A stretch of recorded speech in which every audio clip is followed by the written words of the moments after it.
Cinema మొత్తం కాలిపోయింది. రెండో పక్కన ఇతను మళ్ళీ వీళ్ళ నాయకుడు ఇందాక రఘురామకృష్ణరాజు గారు చెప్పినట్టు ఈయన గారి నాయకుడు మాజీ ముఖ్యమంత్రి మన మామ ఎవరైతే ఉన్నారో అతను మారే పరిస్థితి కూడా లేదు. ప్రజలు మొన్న అంత తీవ్రంగా చివాట్లు పెట్టిన తర్వాత కూడా ఏమాత్రం కూడా మార్పు అనేది అతనిలో రావట్లా, కనపడదు. ఆ హోప్ కూడా లేదు. ఎందుకు వచ్చిందిరా బాబు, ఇంకా ఇంకా ఇంకా ఇంకా అతనితో ప్రయాణం చేసి ఇంకా నా చావు నేనే కొని తెచ్చుకున్నాను ఇప్పటికీ, ఇంకా దేనికన్నట్టు ఏదో ఒక నిర్ణయానికి రావటం, ఆ రకంగా బయటకు వచ్చి ఉంటాడు.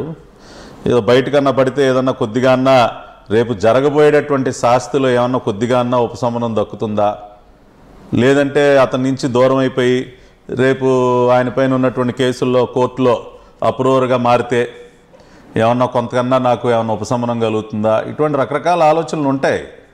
సో ఖచ్చితంగా రేపు ఇతను కోర్టులో మళ్ళీ అప్రూవర్గా మారినా కూడా మనం ఏం ఆశ్చర్యపోకర్లా. ఎందుకంటే రేపు జరగబోయేది కళ్ళెదురుగుండా వాళ్ళకి కనపడతా ఉంది. రేపు వీళ్ళ పరిస్థితి ఏంటో వాళ్ళకి 70mm స్క్రీన్లో కనపడతా ఉంది. అందుకని కొద్దిగా జాగ్రత్త పడే ప్రయత్నంలో భాగంగా బయటకు వచ్చి అతనికి నాకేం సంబంధం లేదు, నేను రాజకీయాలకు దూరం అయిపోతా ఉన్నాను, ఇటువంటి కలరింగ్ అంతా ఇచ్చుకొని రేపటి రోజున, ఎందుకంటే మాయల పకీరు ప్రాణం చిలకలో ఉన్నట్టు ఈ జగన్మోహన్ రెడ్డి అనే ఈ సైకో పకీరు ప్రాణం ఇవాళ ఈ విజయసాయి రెడ్డి అనే చిలకలో ఉంది.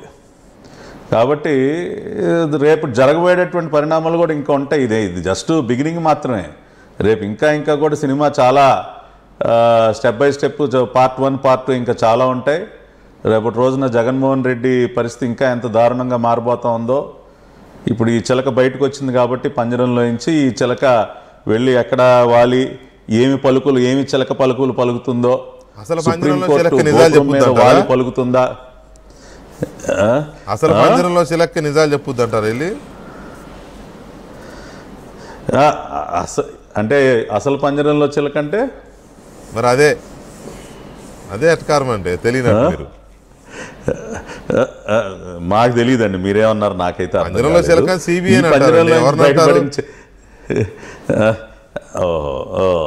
సరే, అది మీ అభిప్రాయం కావచ్చు.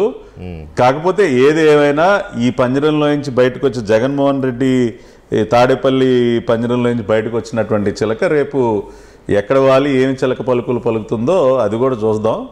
రేపటి రోజున ఇంకా చాలా రకాలైన పరిణామాలు జరుగుతాయి. ఏదైనా ఒకటే ఫైనల్గా నేను చెప్తుంది ఏంటంటే, ఎంత ఈయన గారు తనని తాను కాపాడుకునే ప్రయత్నాల్లో భాగంగా రకరకాల షేడ్లు ఎన్ని చూపించినా మేమైతే వదిలిపెట్టే ప్రసక్తి ఉండదు. మాకును చంద్రబాబు నాయుడు గారికి వ్యక్తిగత విభేదాలు లేవు, అవి లేవు ఈ లేవు అని ఎన్ని డైలాగులు కొట్టినా జరగాల్సింది జరుగుతుంది. ఈయన చేసినటువంటి పాపాలు 1-2 కాదు. ఆఖరికి ఆ వెంకటేశ్వర స్వామితో కూడా గేమ్స్ ఆడుకున్నాడండి ఈయన. ఏంటండి ఏమి వాగుడు!